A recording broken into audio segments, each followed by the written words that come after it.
spreadsheets? Introducing NetSuite by Oracle. Business management software that handles every aspect of your business.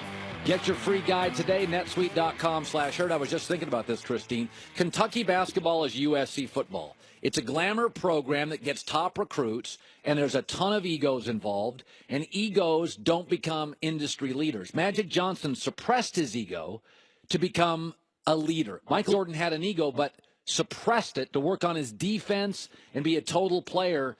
That egos never – Melo's got an ego, could never suppress it, and that's why he underachieves.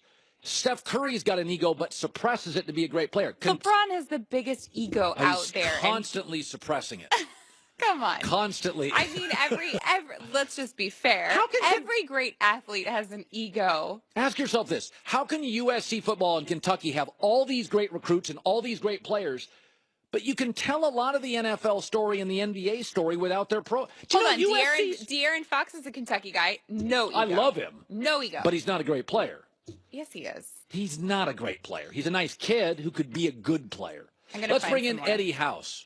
Eddie went to Arizona State where there's no ego. Carl Anthony Towns, too. He doesn't have a huge ego. I like Carl Anthony. Oh, John Wall, your favorite guy. But I mean, I think my point. I think Kentucky's an ego program. They hire an ego coach. It's glamorous, and you got to suppress your ego to be a great player.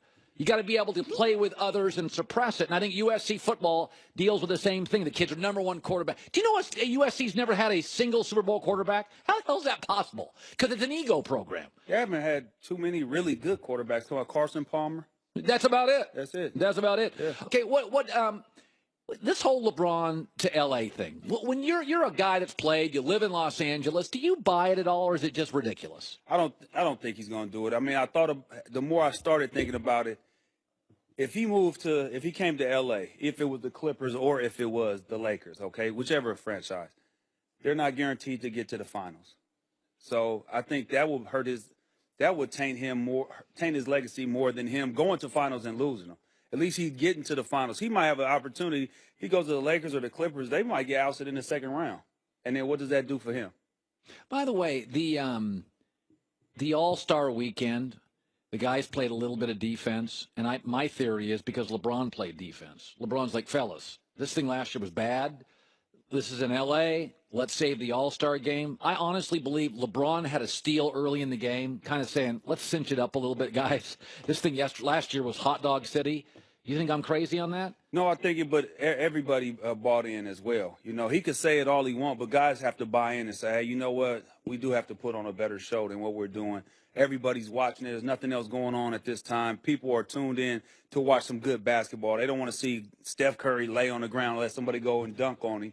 They want to see guys compete, you know, and I like the fact that they, you know, ratcheted up the money that they get. Yeah. That had a little something to do with it, too. Last 7 minutes of the game were pretty good, no, it was really good. That was one of the better All-Star games we've seen in the last few games. Yeah, I think so. Last few years. Hey, by the way, Mark Cuban yesterday came out. I'm actually surprised he would say this publicly, and Mark Cuban has more problems on his hands this morning. There's a story out from Sports Illustrated about a daunting, corrosive, ugly culture of harassment all through the Mavericks organization, to which I think Mark Cuban is in the front office. In the front office. And it's not the players. It is the front office. And it is ugly. And Cuban, I think, to a large degree is responsible. He sets the tone.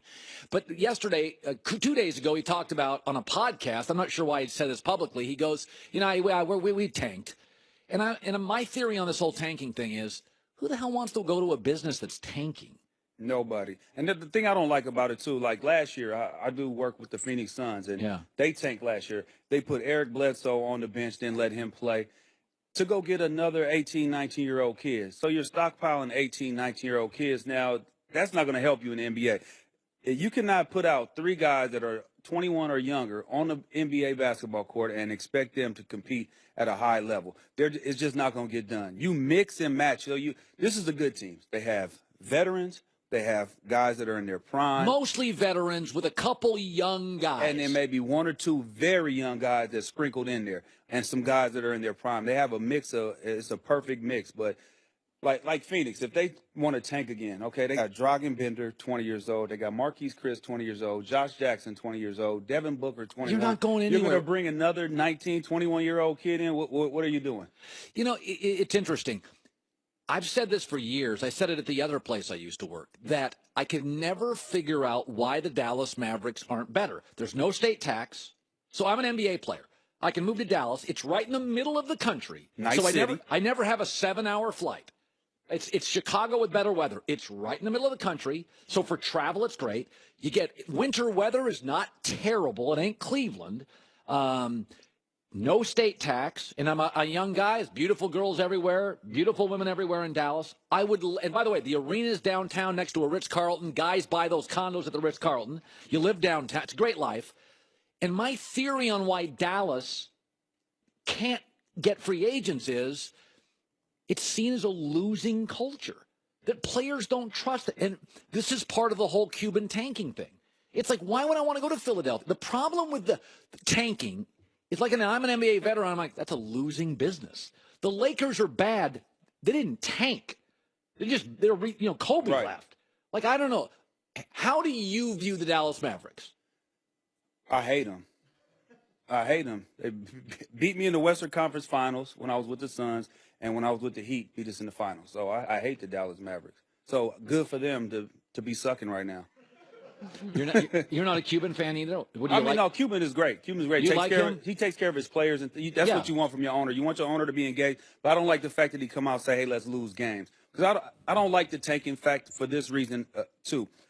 You can start breeding losing into your players. If you have young players and you're making it seem like it's okay to lose, it's fine to lose. Hey, we're trying to get another player. I mean, that's pretty tough, man, to wear on a kid that needs some development. Yeah. You're not teaching them to be a winner. You're teaching them it's okay to lose. You know what I mean? And how about with the Phoenix Suns tank last year, what they did to Eric Bledsoe? They set him on the bench after having a career year to get his replacement, and then expected him to be happy with that. That's pretty crazy. By the way, do you think the Cavs got better with Clarkson, Nance, George Hill, Rodney Hood? No doubt. They got younger. They got more athletic. Now they can defend. Before it looked like they couldn't guard anybody. They were old. They're really athletic. You got George Hill, who's been there, who's come from that San Antonio lineage, so he knows how to win. Was in Eastern Conference Finals in Indiana. So I like Rodney Hood's game. These guys and Jordan Clarkson. These guys can create off the dribble, and that's what they were lacking.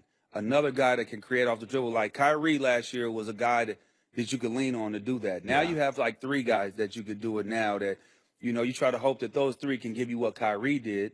So I think it closed the gap to Golden State, but not over the top, but it put them over the top for coming out the East. Yeah, I kind of feel like Brad Stevens is a great coach. But if you have never seen the Celtics play this year and you just went to data, and I said, Christine, you haven't seen them play, here are the stats, you can make a really clear assumption on Boston, is that Brad Stevens, you can make guys play better defense, because defense is about effort. But you can either shoot and you're offensively skilled, Eddie, or you're not. Boston's offensive numbers are garbage with Brad Stevens. Why? Because outside of Kyrie, if he's not hot, you can't make Al Horford a 27-point-a-game guy. Now, I can make Al Horford play better defense. I can have schemes and traps. The Celtics are so limited offensively if Kyrie's not hot. I think it's their undoing against Cleveland. I think that Jason Tatum, though, is a wild card over there. He's a baby, but he could play, and he could score the basketball. When he gets in that sweet spot, that mid-range area, he's pretty much unstoppable to me. With his size, his quickness, because he could take you off the dribble and he could finish at the rim. He was shooting the 3 so well early on. He's kind of come back down to earth, and I think that's been part of the problem with Boston. All right, we're coming up. Eddie House, thank you. Hour number 3 on a Wednesday in Los Angeles. It's The Herd.